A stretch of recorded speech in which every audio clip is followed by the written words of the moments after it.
Welcome to today's webinar hosted by VitaFlow, titled Introducing a Ready-to-Use Paediatric Renal Specific Feed, a Practical Guide. The webinar forms part of VitaFlow's VIA initiative, which aims to support education in the dietary management of rare diseases. The webinar today will last approximately 60 minutes and will include time for questions at the end. My name is Catherine Shortall and I'm a Medical Affairs Marketing Dietitian. I'm joined by my colleague Samar Raka, who is leading the VitaFlow Renal platform in the Middle East. If you would like to ask our speaker a question, please use the questions function on your GoToWebinar toolbar during the presentation to type your question and opt to submit to the organisers. All questions will be screened and a select number will be answered by the speaker at the end of the presentation. At the end of the webinar, a short feedback questionnaire will appear. If you could please take the time to complete the form, it would help us plan our future webinars here at VitaFlow. VitaFlow is delighted to introduce our speaker for today's presentation, Dr. Caroline Anderson. Dr. Anderson is lead paediatric renal clinical academic and improvement dietitian at University Hospital Southampton NHS Foundation Trust. Caroline has a wealth of experience in paediatric dietetics, having worked as a clinical dietitian for 25 years since 1994. Alongside this role, Caroline has a research and improvement role looking at improving the nutritional care for children with kidney failure. Areas of interest include energy balance, nutritional intake and status, physical activity, body composition, patient-centered care, clinical outcomes, clinical competencies and quality improvement.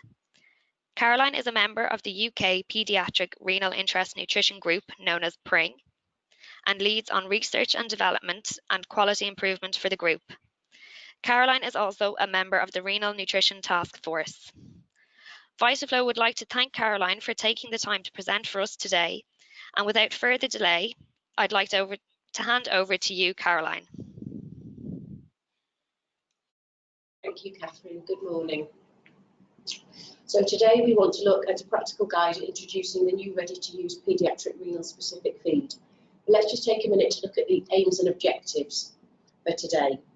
So the aims are, we want to understand the challenges faced with the dietary management of children with kidney problems. We want to identify the gaps and projects available for the use of management, and then we want to become familiar with the ready-to-use projects or how we can use it in clinical practice.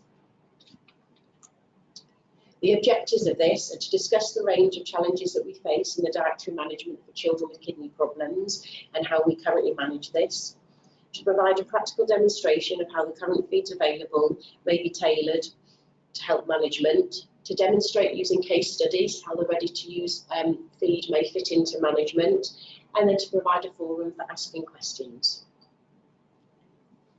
So let's just take a minute to focus on nutritional care. So what are we trying to do?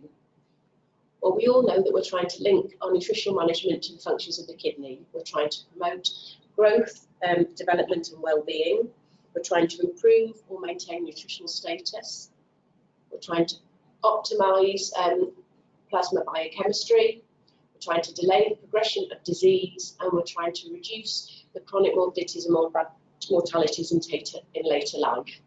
And there's been a recent paper from Canada that's quoted the fact that these children are at a significantly reduced disadvantage with a reduced life expectancy. So let's look at the first aim, let's look at the challenges, and we'll go through each of the key ones that we face. So if we think about the children first, there are three key problems that we have with children. The first one is that these children are thin, or they could be short, or they could be overweight, or there could be a combination of all three. We know that these changes start early and that they have an accumulative effect, which means that we need to get in there and act early so that we minimise the problems. We also know that if we get poor nutrition and we get children that are short, we can delay the progression, we can hasten the progression of disease, and we can affect morbidity and mortality. So what are the questions that we ask every day? So the things that we need as dietitians are, what do we need and how best do we feed these children? But there are some challenges with this. We are still learning, and there are many unknown pieces to the puzzle that we have. There are many gaps, and some of these were the ones that we will address today. So the second challenge we have is diet and nutrition. So there are different nutrients that we need to take into consideration, and what we take into consideration will largely depend on the kidney function, the individual needs of the child, the underlying problem, the treatment. But we know that there are many factors and they are not static, and we could use these in combination, and they can change at different times. We also need to think about, are we looking at oral or a combination of oral and tube feeding? Do these children present classic symptoms of kidney problems? Are they vomiting, feeling sick? Do they have taste changes? Do they have reduced appetite? What's the stress of that child and their family? How does what we're doing fit in or affect their family life? What kind of peer pressure is this child experiencing? Do they want people to know about their kidney problems or not? Do they want this just to be something that's hidden at home? And that patient voice is really important. But also we know that poor nutrition and reduced appetite and being short can significantly reduce the effect of quality of life for children with kidney problems. And we need to make sure that what we're doing, we're consenting with them. So what we mean by that is that children and their families are on board with the goals that we want to set. The third challenge we face is the feeds. There are a range of feeds available, and we might often need to use these in combination, and the reasons for these will differ depending on the conditions that we talked about above. Most importantly is we need to remember that there are individual needs and that no one feed fits all, so it's about juggling and balancing to suit needs. Some of the key considerations that we need to think about is whether we're looking at a whey or a casein-based feed. The whey ones are often lower in phosphate, so for the infants particularly, this is often very useful. Whether we're looking at a powder or a liquid feed. The powder gives us the flexibility to concentrate or dilute the feeds as needed, which for those children that are very complex and young is often essential. And as they get older, a ready-to-go liquid feed might be more suitable. Sometimes we need a high-energy feed, and sometimes these children have huge problems with tolerance. We don't always understand all the different areas of tolerance, but we do know that the more things that we add into a feed can change the osmolality and affect the child's ability to tolerate the feed. There are some major gaps that we have within the feeds that are available, and we need to consider something that's kidney friendly, so something that's suitable, altered in potassium, phosphate, calcium, fluid, protein and energy at different times. So some of the areas that we'll come back to and address later in terms of the gaps are a liquid feed for the older children, something that's higher in energy that can help with fluid balance, something that's going to be tolerated, and something that suits that gap from the 3 to 18. So let's have a look for a minute about how we manipulate feeds. So what do we need to consider? Well, there are 3 key areas. When we're looking at the feed and preparing it, how easy is this going to be for the family to do at home? How simple is the recipe that you're using? And does the recipe give enough for losses or spillages or pump priming? Do we need to concentrate the feed up or down?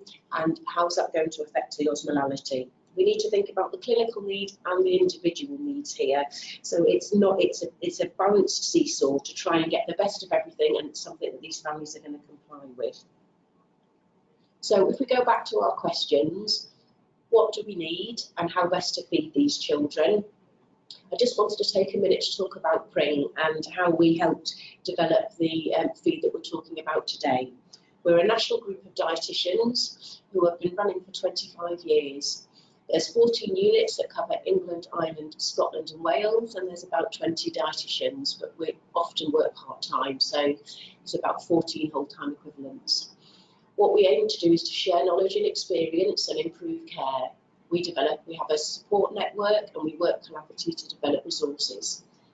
One of the things that we looked at was how we could address the gaps. And when we have meetings, we have case studies to discuss things, and this was one of the gaps that came clearly. So what we did, we talk about the process for a minute, is we identified the fact that we were missing and we were struggling with looking after the children that are above 3 and under 18. So we had to look at what evidence was available and what we felt was needed, and then we approached industry to find a partner that would help us work to produce a feed. Vitaflow kindly came forward, and we've worked with them over the last few years to develop a feed that would meet the needs of most of these children and was also fit for modern practice today. So we reviewed the evidence with Vitaflow and developed a spec. We then trialled this feed and got approval, and it's now out of practice. So if we look at the second aim on gaps and solutions, so what I'm going to do is take you through sort of a standard question format that we use within our group. So what was missing? So we realised, as I said, that we needed a child-specific renal feed, so for those children that were 3 and above. We wanted a liquid feed to meet flexibility, and that most of the feeds for the older children are liquid feeds, so it would potentially blend and mix better. We wanted to consider making sure that it was safety. We know that there are some risks if you're under and over concentrating feeds, that the families might get this wrong, and that if you're leaving feeds to hang for a long period of time, you could have potential contamination issues. And this, obviously, with older children that are less cautious and they're taking more of their care rather than the parents, is something that we need to take into consideration. We wanted to think about something that was going to be able to be timely to prepare and to store, easy to use, and this was something the patients were requesting time and time again. When we went from the powdered feeds as infants to the blending the feeds when they're getting older, the standard formulas were liquid, but we didn't have a paediatric renal alternative. As I said, we wanted to look at the 3 to 18-year-olds, but we wanted to make sure that it was kidney friendly. And there were many debates and a good look through the literature to find the evidence about what that would mean. So what I want to just do now is take you through and give you a practical view of the feeds available and where this new feed fits in. So if we look first at the infant feeds that we have, these are the ones that, and this is just a range to give you a flavour example of the feeds that are available. And there are ones that are kidney specific as well as breastfeeding, and then there are adult ones. So there are Lepro, Novasource and Saplina for the adults, which unfortunately are currently not available in the UK and may be available in some of your countries. And then for the infants, there is Renastar and Kindergen and Similac. But as you can see, these feeds are either less than a calorie per mil for the infant, or sort of 1.8 to 2 calories per mil for the adults, but the protein content is significantly different. With the new feed that we developed, we went for something that would give us the low volume and high calorie, but would meet our nutritional needs and gave us a balance in between. So we're trying to aim for something that would go from 3 to 18 years, but that would be flexible. If we just have a look at previous practice, if you were concentrating up either Kindergen or Renastar, what you can see is that the new feed equates to about roughly a 40% concentration. But we did tweak things slightly to try and help manage those protein needs and to try and help look after the rest of the nutrients that we were taking into consideration. So there are some slight subtle differences. Obviously, the other thing to take into consideration is that we're mixing these often with a non-specific renal feed, and there is a range available. There are a range of infant formulas and there are a range of older children's formulas, and the choice of these would depend on what you were looking at and the problems that you had at the time. So what we're going to do now is just take a little demonstration of mixing the feeds together. Just to show you, if we were using combination feed, how we would do that. So hello, welcome to you all, nice to see you. So what we'll do is I'm just going to talk you through one way that we can use these feeds. So if we were looking at doing a bolus for a child, we'd have a standard feed and we'd have our Renastep. And what we would do is decide what volume and what mix of feed that we wanted to do. So for ease here, we're going to look at an easy 50-50 mix of feed. So that's 50% of one feed and 50% of the other. And we're just going to pour these up to this level here. So it's really useful if you have a container that has the numbers marked on it, because it's easy then to fill the feed up together. So that's the standard feed, and then we're adding up to the next mark with a renal specific feed. And then you put the lid on tightly, making sure it's sealed, and you mix. And then what you have is your mixed 50-50 mix of feed that's ready to use, that can be stored in the fridge for 24 hours. So what we'll do now is just go through and look at how we can use this feed in practice. And we'll just take you through a couple of the scenarios and situations that we might think will be useful.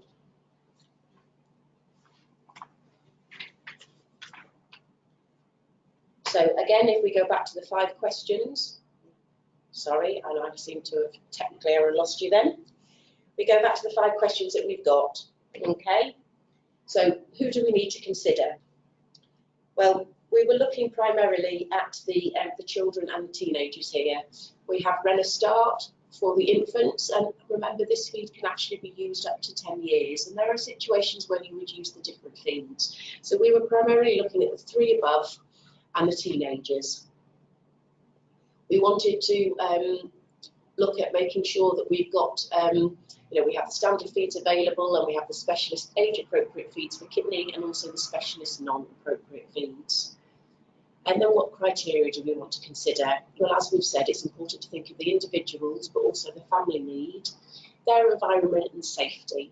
And by that, I mean, if you've got a teenager making up a feed, sometimes it's going to be better for them to be able to have something you can ready to pour, because you saw how quick and easy that was to do, as opposed to someone trying to count scoops. Also, if you've got a house or a home or an area that's not necessarily as hygienic, you might want to consider. But there are times to use each of the different feeds. Some countries' costs might come into consideration, and also what are their requirements and what treatment is going on. Different products will suit different times. Things that we need to remember is this is not a sole source of nutrition, and you can use this in combination with diet or nutrition shot. We will talk about the different ways that you can use this. So what we want to do today, and what we've thought about, is there's 4 potential ways that you can use this feed. And the first 2 are the ones that we're going to look at with case studies now, and we will come back to the second 2 later.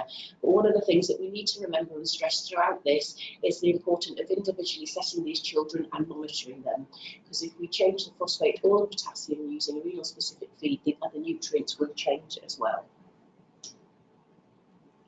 So if we look at our first case study. So what we want, I'm just going to take you through this and take you through some of the changes that have happened, and also where the new feed might come in and might be useful.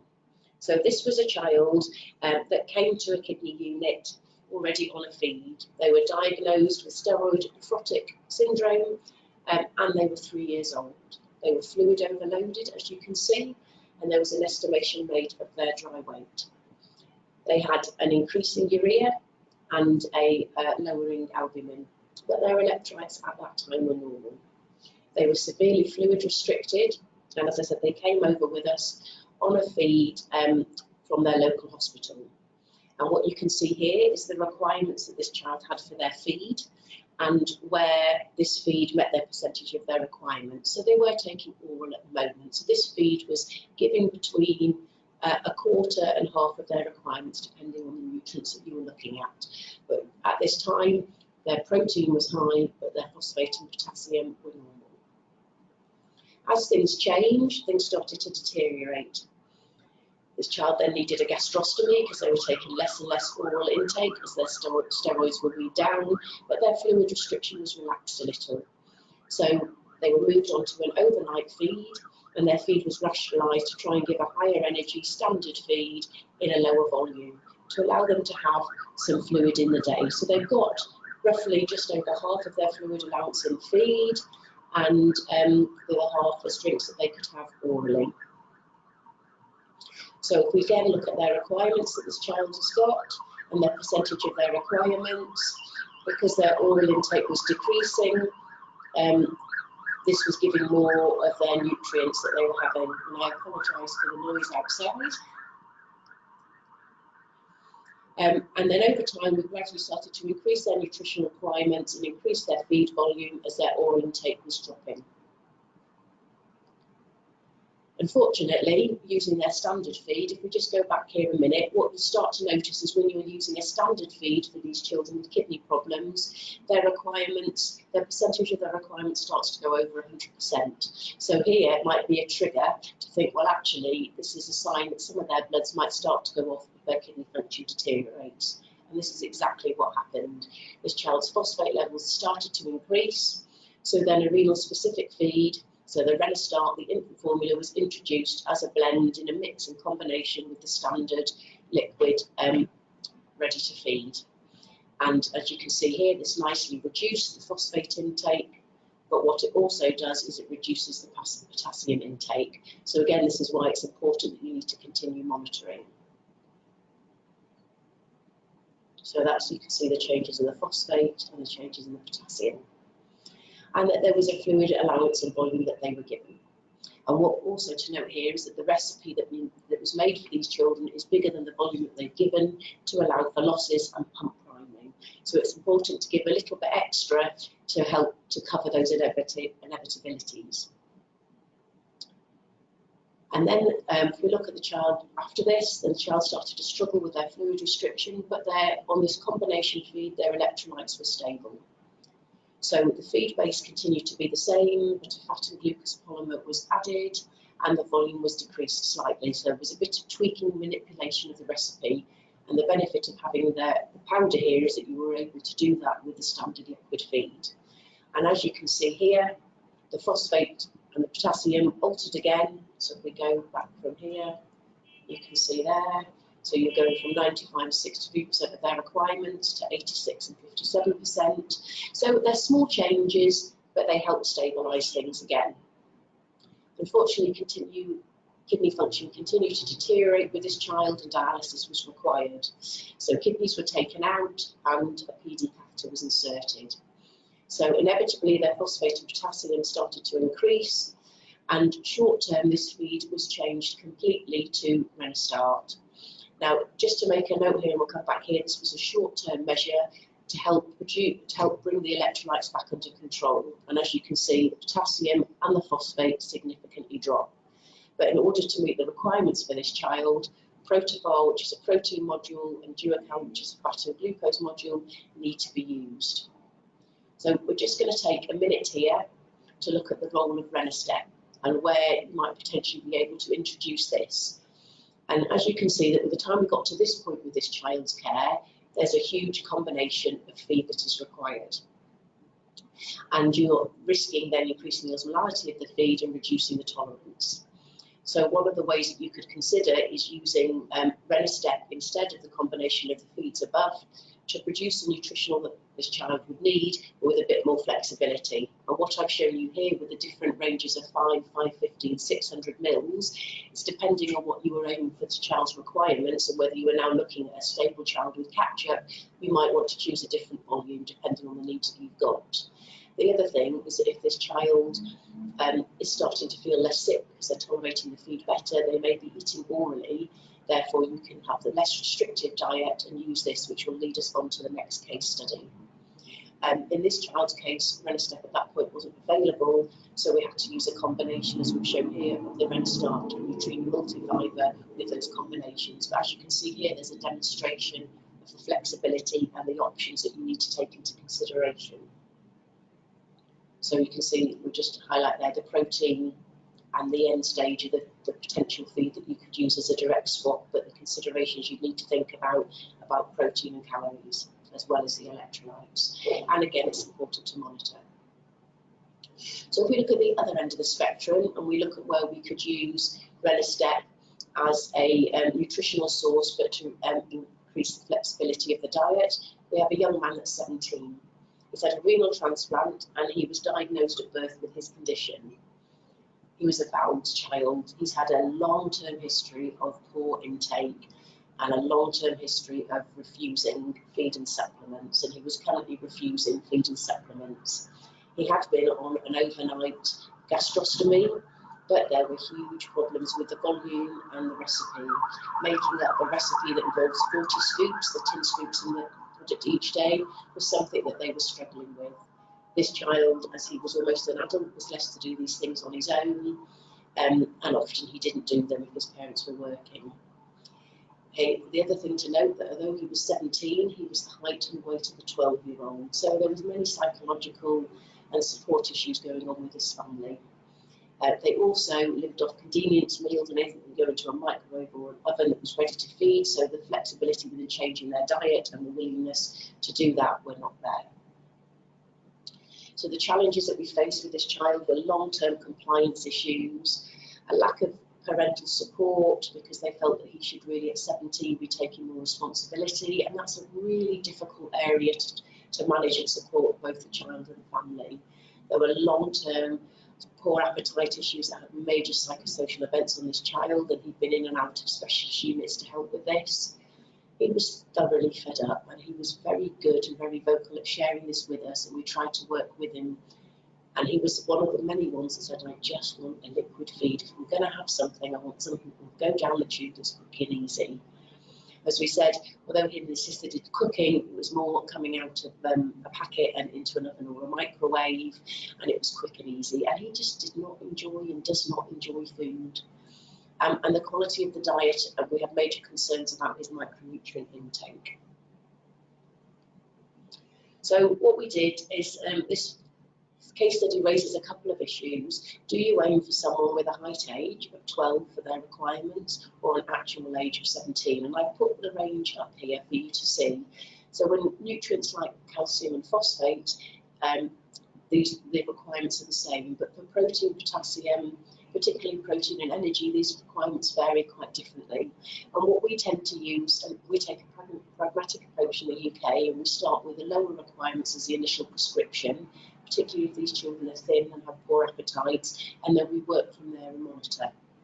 So the recipe that this child had at the time, that was currently refusing, was 40 scoops of Kindergen. So this was roughly meeting half of their energy and slightly less than half of their energy protein requirements. What we wanted to do, because his nutritional intake was dropping off significantly, was increase this to a larger recipe. But as you can see, going from 40 to 60 scoops was something that they were not prepared to do. At this time, the Renal trial came through ethical approval, and he was the first patient to go on this trial in our unit. And we went from having to make up a feed that he often wasn't doing and he'd freely admit that he wasn't using, to having his feed every single day because he was just taking it, drinking it, or putting it down his tube. And although we aimed initially for the 40 scoop equivalent recipe of the Kindergen here, what this actually did, because it tasted better and he started to take it regularly, is it then kick-started and stimulated his appetite, so he started to eat better as well. He started to feel better, have more energy, and take more interest. And for him, he said that this was revolutionary because he felt he had control, and it was something that he could do, and he could choose the time of day that he had it, but he didn't have the hassle and the faff of making up a feed. So comments and looking at the case studies that we've just discussed. When we're looking at requirements, first in the UK, we take the pragmatic approach of a starting point. So that's why monitoring is really important. These feeds will not only change the nutrient that you want, but also the other one. So phosphate or potassium will both change depending on which one that you're looking at. You need to take into consideration the individual needs that they have, and that's not just only the child, but their family. And there are times when you will want a powder feed or when you would want a liquid feed. So for those children sort of between 3 and 10, there are different needs. And if somebody's already on Renastart, you won't necessarily need to swap them over. And it's about taking that whole picture and that holistic approach into consideration. Combination feeds work well, and because this is not a sole source of nutrition, it's important that once you stabilise electrolytes, you titrate back in a standard feed to maintain that balance. But you can improve diet flexibility by allowing a child to have a less restrictive diet and just using a renal specific feed if that option is available to you. But as I said, you need to make sure that you have a monitoring mechanism in place to monitor the phosphate and the potassium levels. So What we're just going to do here is briefly chat about the other two uses that you could potentially use Renestec for.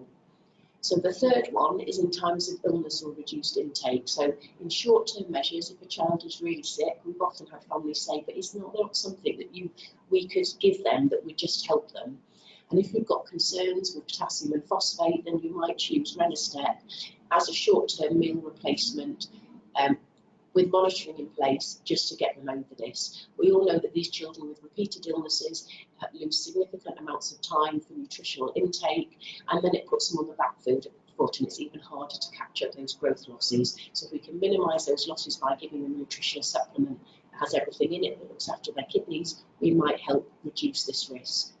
The other thing is that if you want to give children a vitamin and mineral supplement, but with a little bit of calorie and protein boost, you could use a small amount of Renestec as a nutrition shot or a nutrition boost. This would take away the need of having to have 3 separate things that would already add to the burden of the medications that they take. So instead of having a vitamin and mineral supplement, a fat polymer, a protein powder and an energy polymer, you could use it all in one. But again, it's about making sure that you monitor. So why is this important?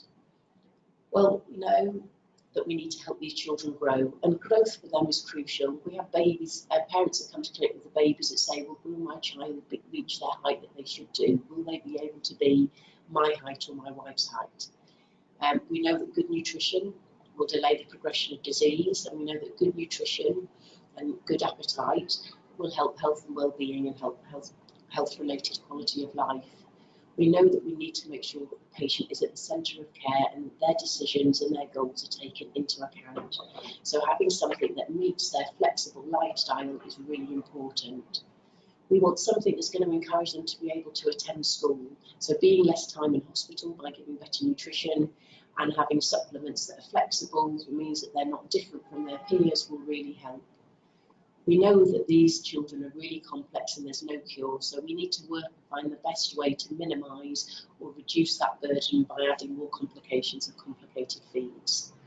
We know that good nutrition can keep these children out of hospital, and that good nutrition will hopefully in the long term help reduce the added burden of obesity, heart disease, renal dystrophy and diabetes that lots of our adults with kidney problems face. One of the other key areas we need to look at is the transition to adult care. The adult care and feed range is different, and we need to help prepare them. So having a ready-to-feed liquid formula that they're already used to manipulating in the paediatric setting might help set them up for adult stages. We want to do what's best for our families ultimately and our children. So we're just going to do another little bit of a practical demonstration for you. We're just going to look and show you how we can use Renestec in a different way in practice. So we're going to flick the screen back on again, and we're going to talk about a way that we can use Renestec as a supplement. So hello again. So we're back to our container with our measurement on it. So if you have a child that's fluid restricted, or that you're trying to encourage them to drink their fluid even throughout the day, one of these containers with the amounts on is really useful. So what we can do is there's many different ways that you can use Renestec, and this helps reduce supplement fatigue with children. There's different ways that you can flavour it, and you can use these in cooking as well. So if we put our Renestec into a container, we can use a flavour. So this is just one of the, this is a blueberry flavour supplement. So there are different ones available in the market in different countries. And again, it's the same as making the feeds before. You put them both in here and you shake. So the colour slightly changes, but what's most important is that when you decant this, so it mixes very smoothly with any of the flavour, commercial flavour supplements available. Again, it's nice and easy to take out and about. You could already have your flavour supplement in the bottom, and then you can just decant that, and then they can have it as a drink. There are some different recipes and flavours that have been available and worked for us, so that there are different ways that you can encourage your children to take this. And one of the other things that you can do is that you could use this in cooking. So not only could we have this as a drink, but you could have it as a sauce, So there's a curry sauce recipe available. You could have it as a pudding, and there's many different puddings available. So rice pudding or ice cream, and for the more adventurous, a flan caramel. And basically any recipe you could adapt that you could use this in. So you could have children having this as a straight drink or a nutrition shot, or you could have it frozen, or you could have it in a different recipe. So there are different ways each day that the child could take the nutrition that they needed, but in a different format. So long term, if these children are using these for a long period of time, they're not going to get fed up with having the same thing day in, day out. One of the other things that you can do, this is a blueberry flavour that we put in, and it tastes delicious. It tastes just like a blueberry milkshake, but you could always blend it with a few blueberries to change the colour, and you could the same with any of the other flavouring supplements that you've used. So that's just some practical ways that you could have a look. So if we just go through to summarise. So what do we know? We know that nutrition is important for these children, and optimal nutrition is different for the child and the stage and age of the condition that they have. We know that team management is important for nutrition. So that's not only having your dietitian on board, your nurse on board, your consultant on board, but it's also the family team. So it's about the parents and the siblings and the friends that can help this child. Using different ways and recipes and different milkshakes can be fun that the family can help cook. And the case study that I showed you, his sister was 13. She used to make up recipes with him and invent things so that they could help with his nutrition and help with the flavourings of different things. What we've added today is we've given you a new ready-to-use paediatric renal specific feed that is available, and we've shown you some of the flexible ways that it can be used and different ways that it can help compliance and help reduce some of those safety concerns. But what we need to remember is that there are different times that you would use Renastep, and there are different times that you would use Renastar or a powdered formula. And it is taking into account those individual needs from a clinical and a personal point of view. But whatever you do, you need to make sure that you are monitoring the electrolytes carefully and regularly, and that you have a plan in place to do this and feed this back to your team and to your family, and that you make small, gradual changes regularly. So there are a few notes, just a few important notes to take a moment to think about. And these are displayed on the product information.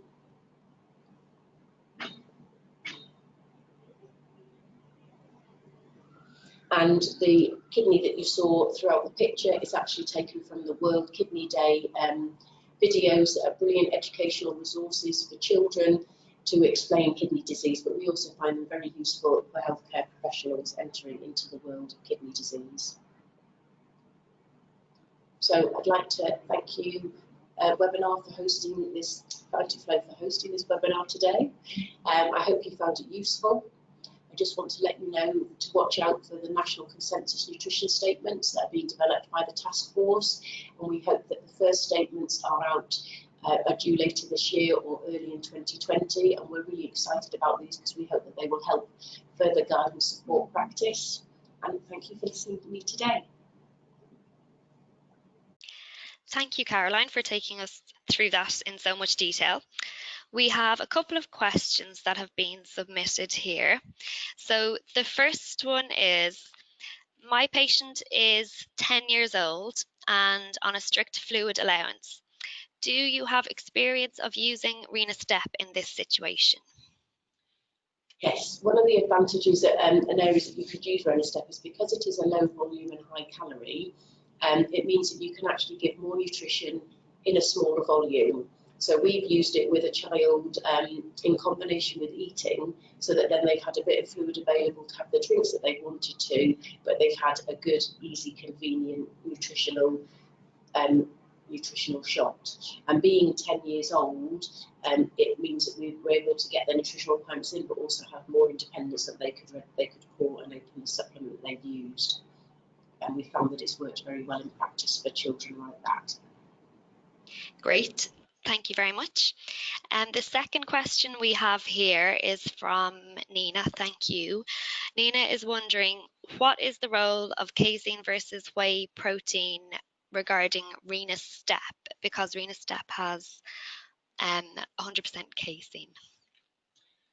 So one of the things we know that with infants, having a whey-based formula is lower in phosphate, but the feed was actually designed, the Renner step was actually designed, although it has a casein base, if you look at the nutritional content of it, we've still managed to use a feed that has a sufficiently low enough phosphate to meet the needs of the range of children between 3 and 18. But in a casein form. So largely a lot of that was to do with the manufacturing of the product, but we've managed to get the profile and the presentation right to make sure that that's still a low phosphate product. So although in infants it needs to be more whey-based formula to keep that phosphate low, in an older children's product we found a way of managing that. That's great, thank you. And we have one more question here. Can Rena Step be used with patients that are on dialysis? Yes. The reason we went for 4 grams of protein per 100 mils is specifically for that reason, that it's slightly higher in protein than if you would concentrate up Renastart at 40%, so that gives you the flexibility of the choice between the two. So if you needed that little bit extra protein, you can use it for dialysis patients, and we do. In fact, a lot of the patients on the study and that use it now are dialysis patients. That's great. Thank you very much. So that is the end of the questions that we have here so far. So once again, we'd like to thank you, Caroline, for presenting today. We hope the presentation has been informative and helped advance your knowledge on the dietary management of paediatric kidney disease. I'm just going to make you aware that we are going to run this webinar once more from 10 o'clock UK time, so starting in about 15 minutes for another hour, because we do have some countries that are on a time difference. So we'll run again the same presentation. So thank you very much again, Caroline, and we'll finish up now. Thank you.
Test.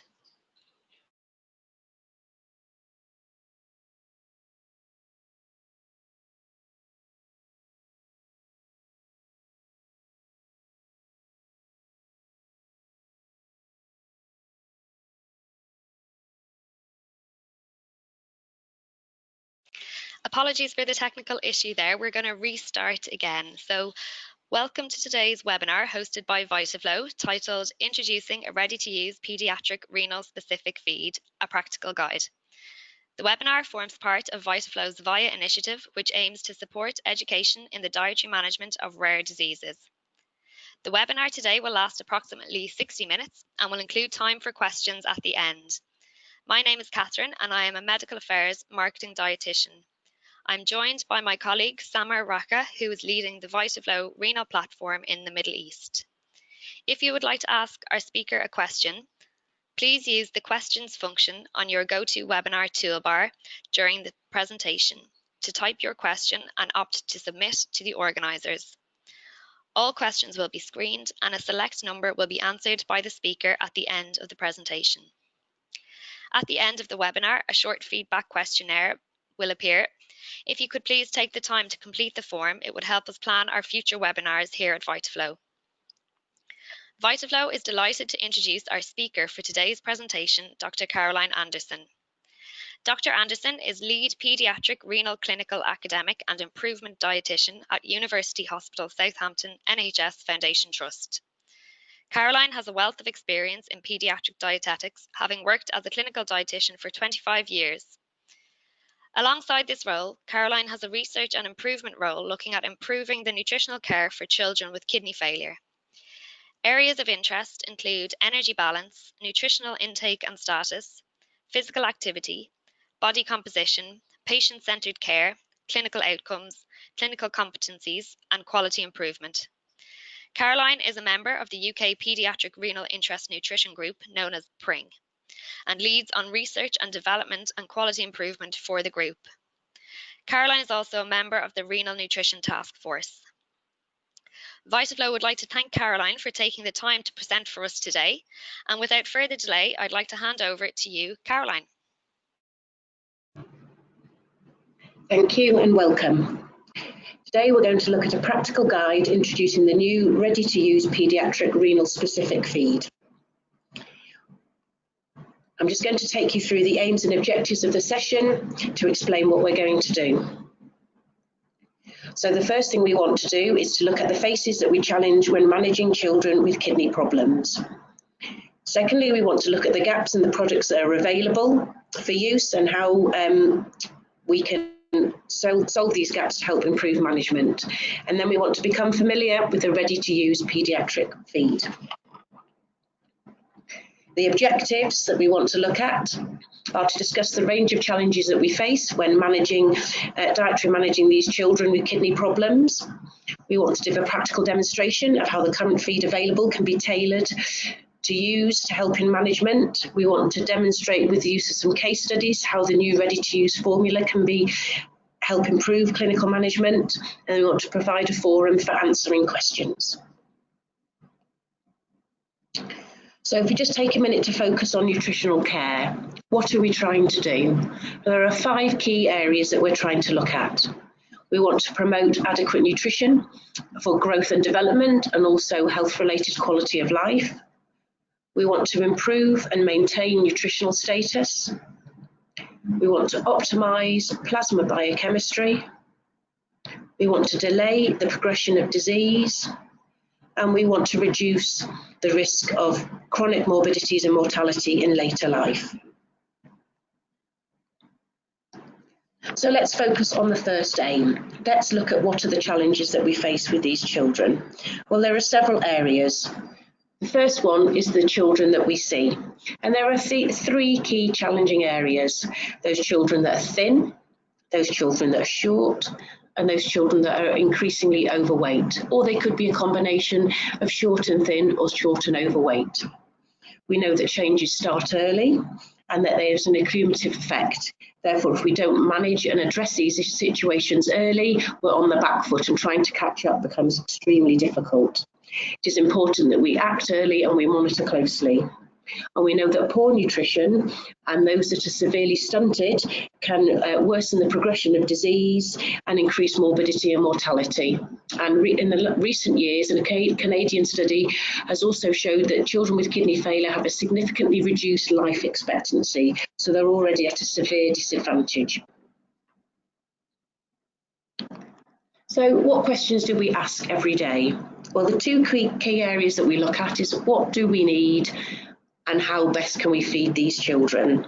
But there are challenges with this. We are still learning, and this is a huge puzzle. There are many unknown gaps and pieces, and we're just gradually trying to find this information to improve our care and to fit these pieces of the puzzle together.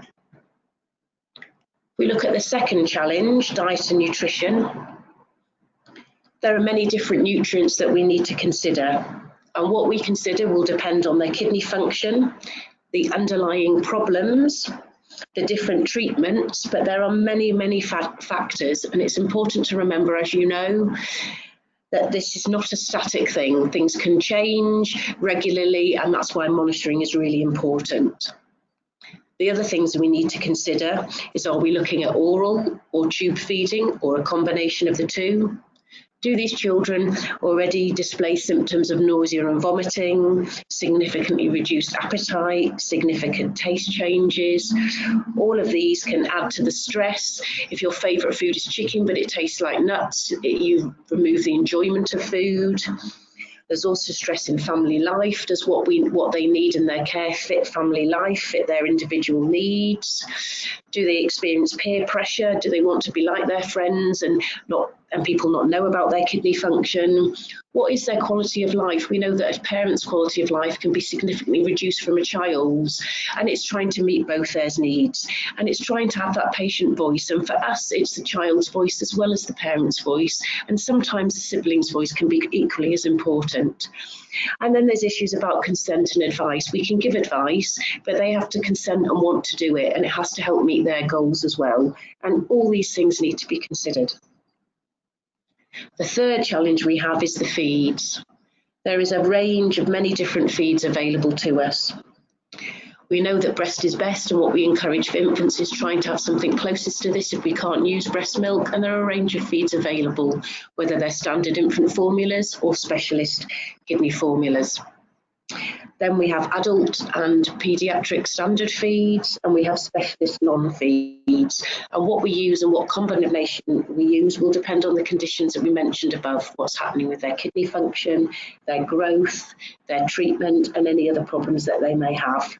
These children with kidney failure don't necessarily just have kidney problems. There could be other complementary medical problems going on, and we need to try and meet holistically all their care.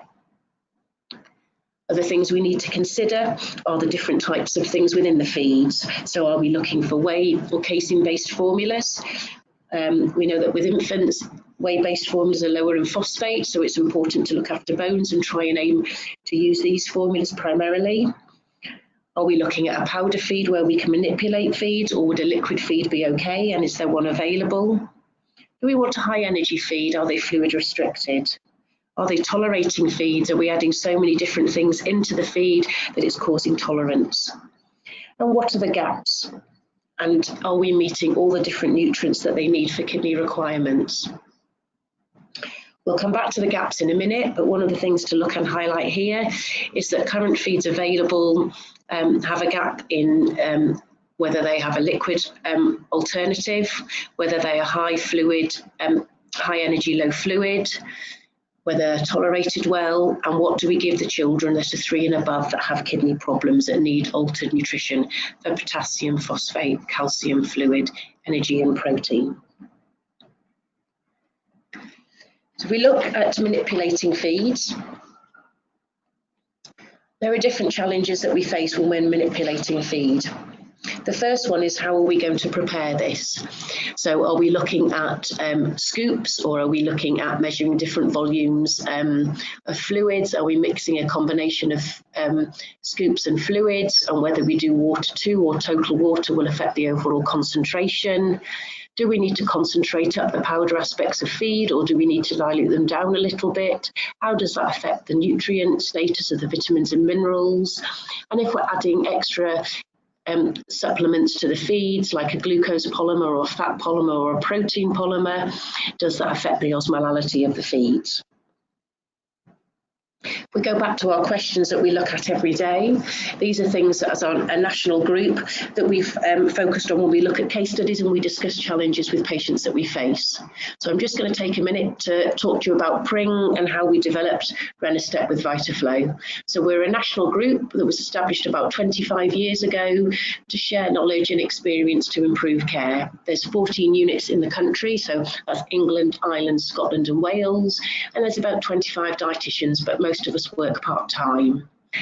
We're primarily a supportive network, but we work collaboratively to develop resources such as diet sheets, look at product development, standards, competencies and practice, and many different areas. And we also advise nationally and internationally on different areas relating to nutrition and kidney care. What we did as a group is that we identified that there was a need, so that there was a gap in what we feed children over 3 and under 18, and we had to look at the evidence available as to whether this was needed and what we would look at. Then we approached industry partners, and VitaFlow kindly agreed to collaborate with us to develop a product. So then we re-reviewed the evidence in several stages to look at developing a potential feed spec. Once we had a feed that was stabilised, we developed this, and then Renastep became commercially available. So let's go back to the gaps and solutions that we face. So when we were looking at our feed development, there were 5 key questions that we asked, and we used the 5W format. So what was missing? Well, as I said, we wanted a child renal specific feed that was liquid based, and there wasn't something in the market. We have infants, something for infants and adults, but we don't have something for that middle age group. We also wanted to make sure that we were considering safety aspects. So are there areas where we might need to avoid under and over concentrating risks or microbiological contaminations of having powdered feeds hung up for periods of time? So particularly for the older children, this might come in useful. You know, do we want something that reduces the time to prepare and store these feeds? We wanted something that was convenient to use, and a liquid preparation for this age group that was missing was a request from patients and their families as well as healthcare professionals. Who could use this? We wanted this to suit a range of children, so from as young as 3 up to 18, but bearing in mind this would complement and work in collaboration with Renastep and Renastart, the powdered feed. But we wanted to make sure that it looked after kidney function and particularly focused on helping manage phosphate and potassium problems, but also took into consideration all the other nutrients that we need to consider for the management of kidney problems. So let's just look practically at the different feeds that are available.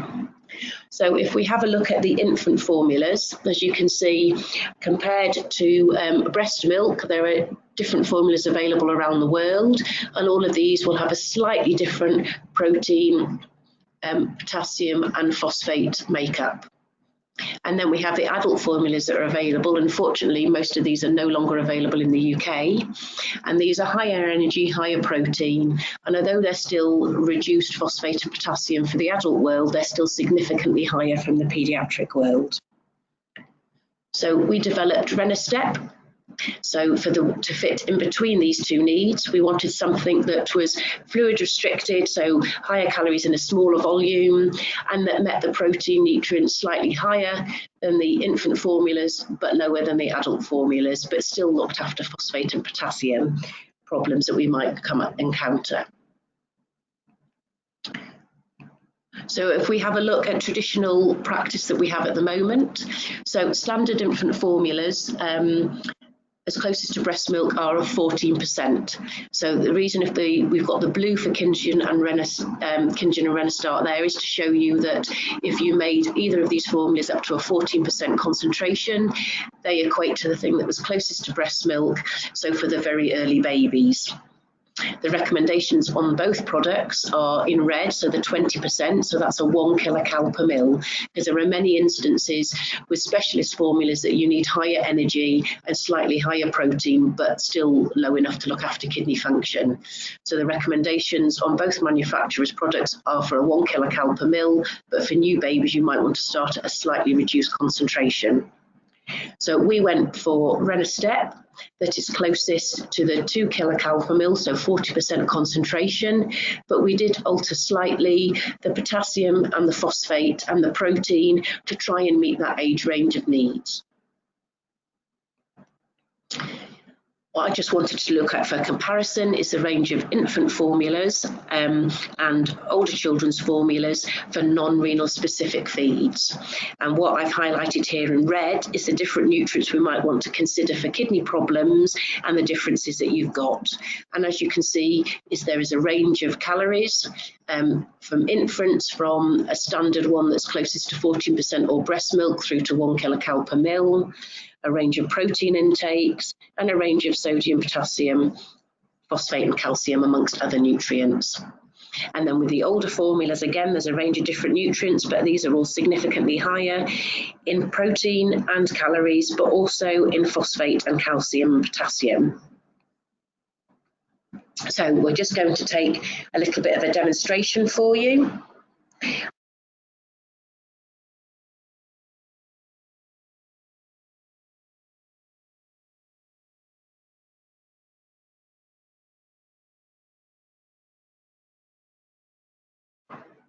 So hello, just going to show you how we can use a feed in practice if we were having a bolus. So what we would do is decide the volume that we wanted, and for the example here we're going to use a 50-50 mix of standard infant formula and Renastep.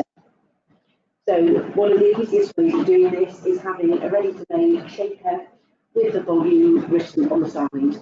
So if we were going to make a 200 ml bolus, we would put the first feed into the first level of 100 mils.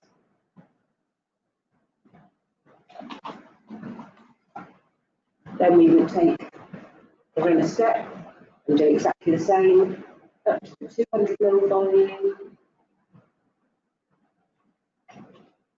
And having something with clear markers on the side makes it very easy to follow.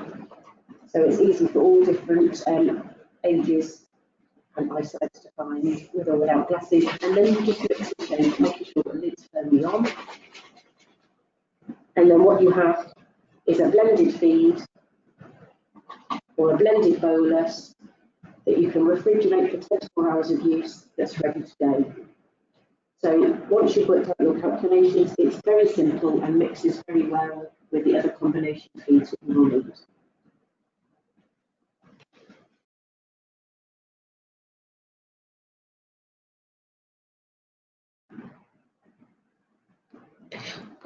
So let's take a look at how we would use this in clinical practice.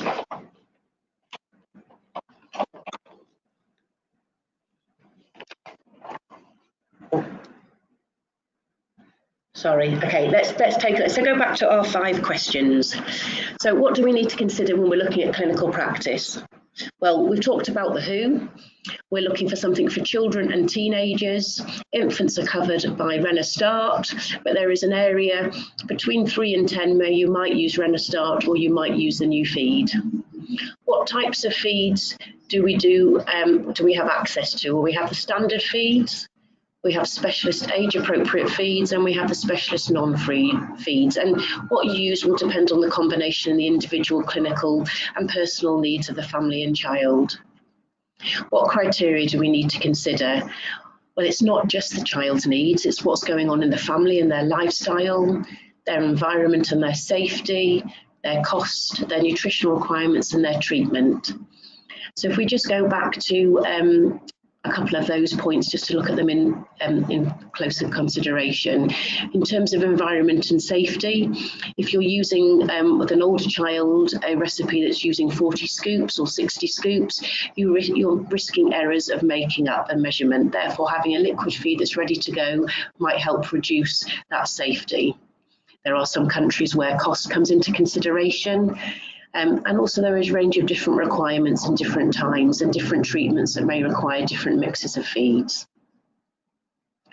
One of the things to remember is that we're aiming for this to be not a sole source of nutrition, so it can be used in combination feeds, or it can be used where you want to minimise the dietary restrictions, but there are also other areas that we might be able to take advantage of using this feed.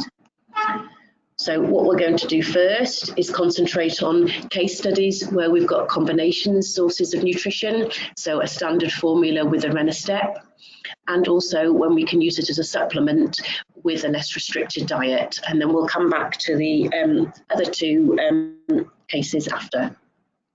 One thing to remember is that whatever we're doing, it's important to monitor phosphate and potassium levels, because with whichever nutrient that you change, the other one will automatically change as well, because the product is reduced in both phosphate and potassium. So if we look at our first presentation, our first case study, this was a child that was transferred into a specialist renal unit, and he was 3 years old. So he was a young child and he had steroid-resistant nephrotic syndrome. So he was fluid overloaded and his estimated dry weight was about 15 kilos, so about 3 kilos less than his presenting weight. He had phosphate and albumin problems, but at this point his electrolytes were normal. And he came over to our unit, fluid restricted, eating quite well, but with a limited protein intake, and he was on a standard formula that they used in their hospital. And what I just wanted to represent here, if you look at his requirements, it was meeting a quarter of his protein and somewhere up to half of his other requirements. Over time, his oral intake declined as his steroids were weaned down, which is something that we often find, and that he required a gastrostomy. His fluid restriction changed to 700 mils, and with the advent of a gastrostomy, he was able to have overnight feeds, so to be free in the day to eat, to encourage oral intake and normal lifestyle. So his feed base was changed to suit his altered needs, and this produced a bit more of his vitamin and mineral requirements and a bit more protein and a bit more energy. That still allowed for some oral intake flexibility. As his oral intake continued to decrease, his feed was increased further, so still within 700 mils, but more of his fluid allowance was feed to again prove his nutritional status. So the hope was to kickstart his nutrition, but also better meet his nutritional needs. And one of the things to consider here is that the phosphate intake is starting to go up. And if you look at his percentage of requirements, it's now over 100%. So this might give you a clue. If this children's kidney continues to deteriorate, we might start to get problems in phosphate and or potassium. And this is exactly what happened. This child's phosphate started to go up. So then we needed to introduce a renal specific feed. So Renastart, the powdered formula, was introduced with the standard feed to titrate and manage those phosphate problems. So it brought down the phosphate intake, but it also brings down the potassium intake. The fluid volume remained the same at this point, but it's important to note that monitoring mechanisms need to be in place to monitor both all electrolyte and biochemical functions. As time went on, the child was increasingly struggling with that fluid restriction, but the electrolytes had stabilised with a combination of the renal specific feed and the standard formula. So we'd managed to maintain, with a bit of tweaking, their phosphate and potassium levels, but we'd also improve their calorie intake by altering the feed slightly and adding a fat and glucose polymer. So we were trying to maintain and meet most of their protein and improve their calorie requirements, but also juggle the phosphate and potassium levels. Unfortunately, kidney function continued to deteriorate in this child, and a nephrectomy and a dialysis catheter were required. And as with all kidney functions and with kidneys removed, often electrolyte problems become more severe. So phosphate and potassium worsened despite the use of a combination feed. So in this instance, for a very short period of time, the feed was changed to all a renal specific feed.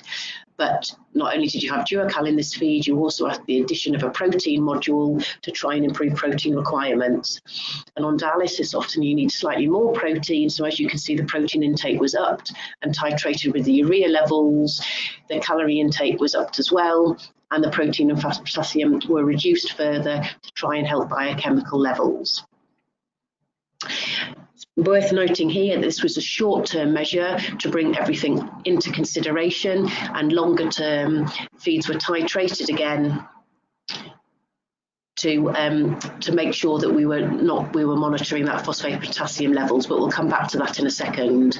What I wanted to do here was just show you that the current feed that this child had and the potential other options. So when we then introduced Nutrini back into this mix to try and stabilise the potassium and phosphate levels, you can see that the feed now has 4 components. So you're then risking errors with concentration and making up feeds because you're adding 4 different things in, but also you're risking tolerance problems and increasing the osmolality. So this is one way that then Renastep may come into play. So you may have found that up to this point with this child this young, Renastar met their needs, but you may see that actually using a 1 feed in a different volume of combination may look at their different needs. Some of the things to consider when you're looking at it is what their urea levels are like. You know, this child was on dialysis at this point, and what their nutritional long-term needs were. Were we aiming for maintenance, or were we mainly for catch-up? And you may choose to keep to the 500 mils, which is similar in the protein and calories, or you may want to go up a little bit and give more calories and protein in the 600 mil volume that we've got. And as we said before, it's important to long-term monitor these children and making sure that you do try to titrate in a standard formula or diet. This is not designed as a sole source of nutrition, so short-term fixing with a renal specific feed will work, but you need to be mindful to monitor those phosphate and potassium levels long-term.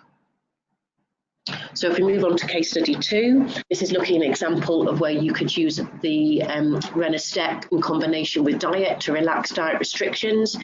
We have a 17-year-old young man who had a renal transplant, and he was a long-term patient. We'd known him since he was an infant. He had a long-standing 17-year history of poor oral intake and food refusal. He was currently refusing feeds and supplements, and he was almost an adult. So you need to take into account their consideration and their needs. He was previously on a Kindred feed overnight via a gastrostomy, but the volumes were large and the recipe was stressful. It was over 40 scoops in the fluid volume allowed, and there were concerns over whether he was making it up or whether he was actually putting the right amount of scoops in. His weight and height, although he was 17, they represented that of a 12-year-old.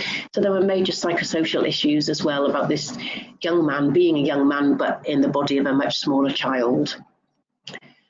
As I said, there were long-term compliance challenges with this child. There was long-term poor appetite, and he was really fed up, and he was very appropriately and politely vocal, but he had had enough with making up these feeds. He was voting with his feet and not using them. You know, he was also becoming an independent adult, so he was expected to make up these feeds and do this at home. And this was just becoming a chore that he wasn't interested in doing. He also had a long-term poor quality of diet. He had certain foods that he liked. He liked convenience, takeaway foods or things out of packets. So there was micronutrient concerns with this child as well. And we tried giving him supplements of every which way, and he just did not want to take them despite having a gastrostomy. So one of the other issues that you need to consider with this young man is that there are a range of requirements. So do you go for those for the height age of 12, or do you go for his actual chronological age of 17? And pragmatically in the UK, we tend to go for the lower end of the range as the starting point of the prescription. As you can see, this really affects the energy and protein intake because the phosphate and calcium intake is similar for both age ranges. So at the time we were looking at him initially, he was on the Kindred feed, which was the 40 scoop presentation. And this was producing somewhere around just under half of his requirements as well as his oral intake. but he wasn't growing and he was struggling and his appetite was decreasing, and some days he wasn't eating at all. So we wanted to increase the concentration of the feed and give him 60 grams, but in a slightly bigger volume, so 60 scoops in a slightly bigger volume, and he just refused flat out to do any of this. Thankfully, the Renastep trial came online at this time, and he was our first patient to go onto it. And with 500 mils, which is 2 cartons a day, just over 2 cartons a day, we managed to completely transform his life. And looking at this and the other case study in consideration, there's a few key points I just wanted to mention. The first one is that any requirements that you're looking at is a starting point in monitoring. There is huge debates when you've got these children that are significantly stunted, where you go and what you do. But as long as you make a decision, you justify it and you monitor it, you need to start somewhere. So we always start low at their minimum needs and then work up. It's better to add in than it is to overshoot. You need to take into consideration individual needs, but this is clinical as well as personal.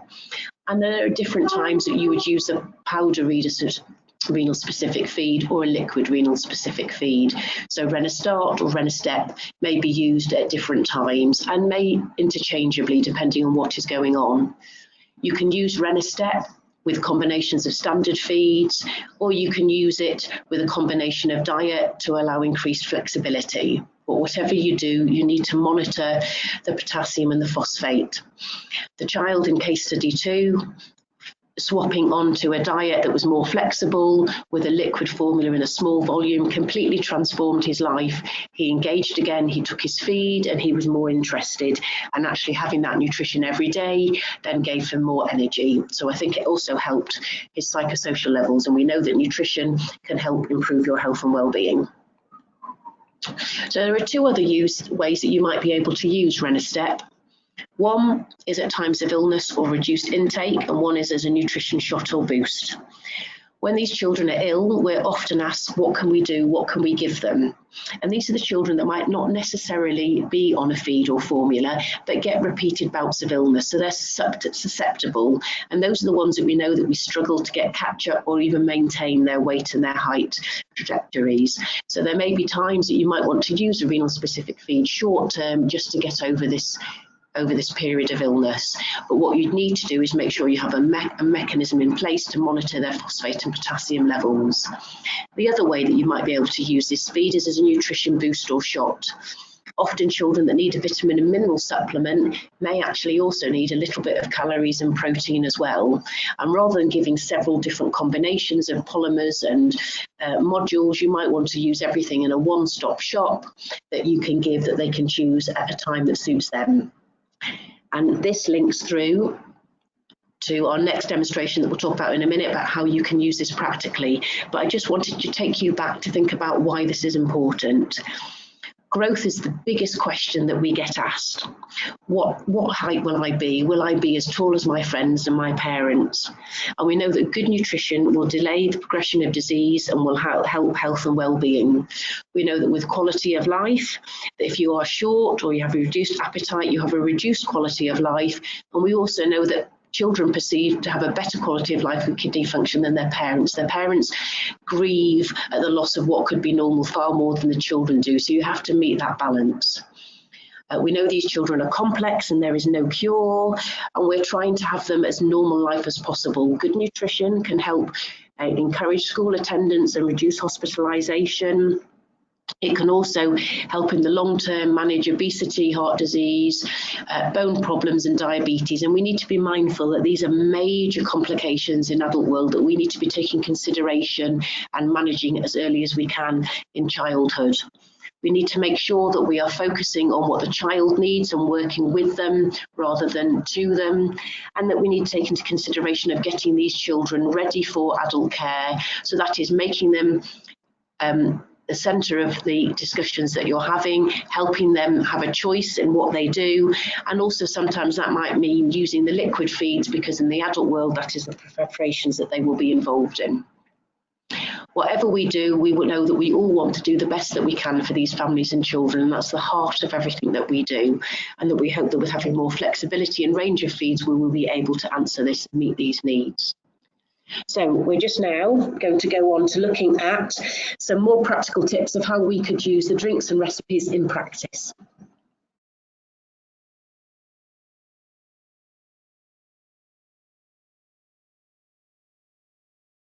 Hello again.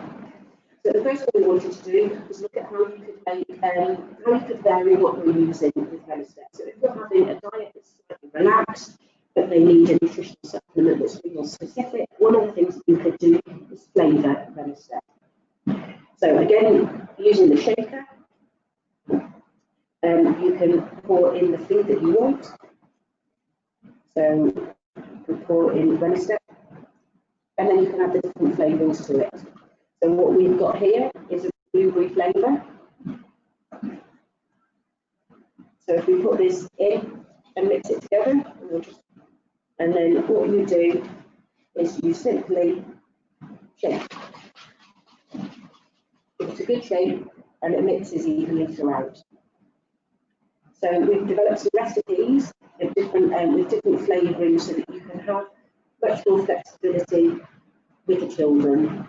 Because we know that everybody likes things different. We don't like to eat the same things every day, and we like to mix up how we take things. We like different flavoured milkshakes. So what we've done is we've developed a range of different flavoured milkshakes, and there's a resource here that can help you to mix it up a bit for the children, so they can have it as a drink like this. They could freeze it and have it as an ice cream. And some of the flavours we've come up with is a chocolate-based milkshake, a strawberry one, raspberry, blueberry, vanilla, and then also some sort of winter so like the caramel and vanilla one. You could make a salted caramel one or a hot chocolate one. If you wanted to change the colour of these, you could blend a little bit of the fruit and the flavouring that you've got, but it would naturally change the colour. And the recipes that have been developed have all been tasted and tested, so they taste just like those flavours, so it's giving that variety for the child. Not only have we done that, but nationally as a group of dietitians and in collaboration with Paediatric Renal, we've produced some recipe booklets. So we have a recipe booklet here that looks about how you can adapt your recipes to help look after possibility potassium and salt challenges. And there's a clinical guide for the health professional about what the nutrients and grains are.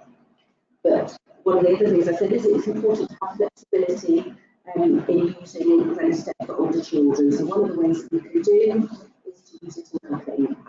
And in collaboration with Paediatric Renal, we've made a lot of different recipes that we tasted by the Paediatric chef to make sure that they taste and that they're easy to use. And some of the examples that I've got here is that you can make it with curry sauce. So each of these recipes have a picture of the product that's been made on the front and taste tested, and then the recipe on the back.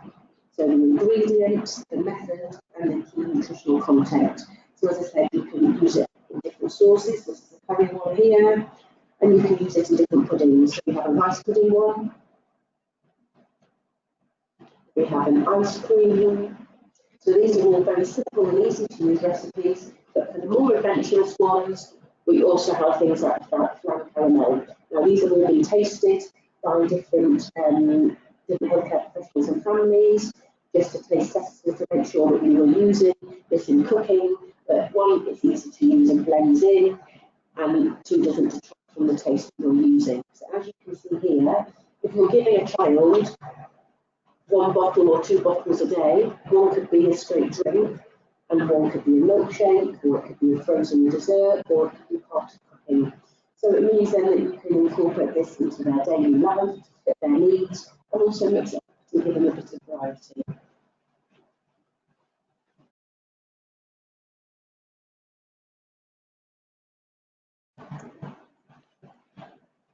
So, okay, so if we just take stock and just in summary, what do we know? Well, we know that optimal nutrition is really important for these children, but it's really, really hard to do, and we have many missing pieces of the puzzle. One of those is actually having the products that we need available to us. And we know that team management is important. So from a clinical team, it's important to work with the whole of your team, so not only your clinicians but your dietitians and nutritionists and your nurses, and also other care support workers that you have that can help these children manage their nutrition and get the best that they can.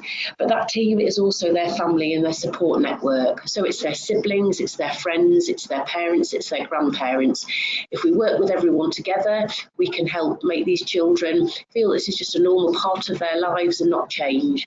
And the last case study that I was talking to you before, his sister is a very keen cook, and although much younger than him, has experimented with lots of different recipes and flavourings to help him. And they try things together and they have fun in the kitchen.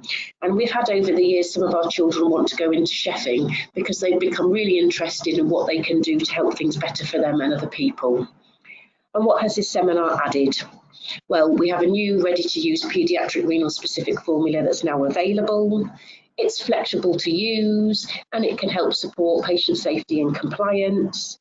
But it is really important that you monitor electrolytes and you have a plan in place to do this. So just want you to take a note of a few important notices that are on the information that are available to you, just for you to take a couple of minutes to read those now.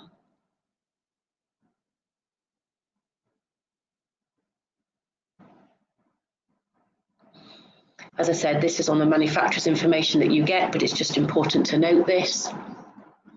And the friendly kidney that you've seen throughout the pictures is taken from the World Kidney Day resources. And there are some good educational kits for schools available for different ages, 6 to 11 and 12 to 16. They help explain about kidney functions and the challenges. We use these for all new families and also as reminder educational for children as they go through long-term problems with kidney problems, but we also use it for any new healthcare professional. We find personally the 6 to 11-year-old one is much more easy to use for all ages. So I just wanted to say thank you to VitaFlow for hosting this webinar today, and thank you for taking part on this, and we hope that you found this useful. Just wanted to make a note to watch out for the nutrition consensus statements that are being developed by the Nutrition Renal Task Force. We're hoping that the first statements will come out late this year or early next, and we are excited that these will hopefully help further inform and guide and support practice. Thank you very much.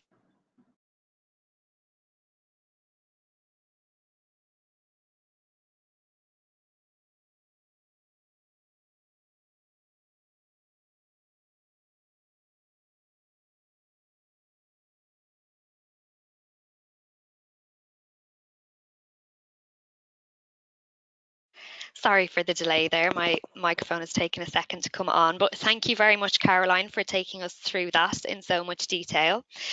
We have a couple of questions that have been submitted, so we'll just take a couple so that we don't run too far over our time slot. The first question is, and we did show how to flavour Renastep, but what flavour is Renastep without anything added to it? So Renastep is a vanilla-based flavouring, so it's very subtle, but there is a hint of vanilla with it. So if you were having it on its own, you'd get a taste of vanilla with it.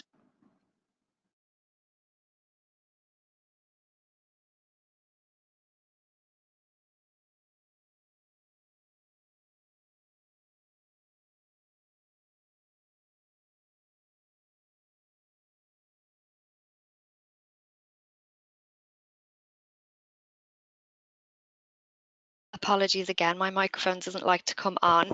Thank you very much for that answer. Another question we have here is, if we have a patient who's 10 years old and on a very strict fluid allowance, do you have experience of using Renastep in this situation, or how would you use it? Yes, because with this Renastep is designed to be low volume, high calories and slightly higher protein, this is the ideal situation that you could use Renastep for, because you can help manage their fluid needs, but also help meet a better calorie and protein requirement, as well as giving an overall vitamin and mineral screen. Excellent, thank you. And finally, can Renastep be used with patients who are already on dialysis? Yes, again, Renastep was designed to have a slightly higher protein need so that it could be used for dialysis patients as well. And also in those situations, you might want to have a fluid restriction as well as a low phosphate amylopotassium. And Renastep is designed to meet the needs of those conservatively managed and those on dialysis. Excellent. Thank you very much, Caroline. There are one or two more questions here, but I'm conscious of not running over our time today. So what we'll do is send out a couple of responses following the webinar. So once again, I'd like to thank you, Caroline, for presenting today. We hope the presentation has been informative and helped advance your knowledge on the dietary management of paediatric kidney disease. Attendees, you will find a certificate of attendance attached to the webinar for you to download. So if you use your GoToWebinar control panel and select the Handouts tab, you can find it there. We value your input into ViteFlow's future webinar and educational initiatives. So we will be sending out a survey to hear your feedback on what would be useful to you, and including things like the timing of webinars and what topics would be of interest. So just to inform you, our next webinar is planned for October 2019, where we will be discussing challenging cases. This presentation will be by Leila Kizelbash, Paediatric Renal Dietitian, who we have done webinars with in the past. Samar will be in contact with you all soon regarding how you can submit your challenging cases for discussion in the October 2019 webinar. So this concludes today's webinar. Please take the time to complete the evaluation form. It will come up at the end and will also be sent in an email. So goodbye and enjoy the rest of your day.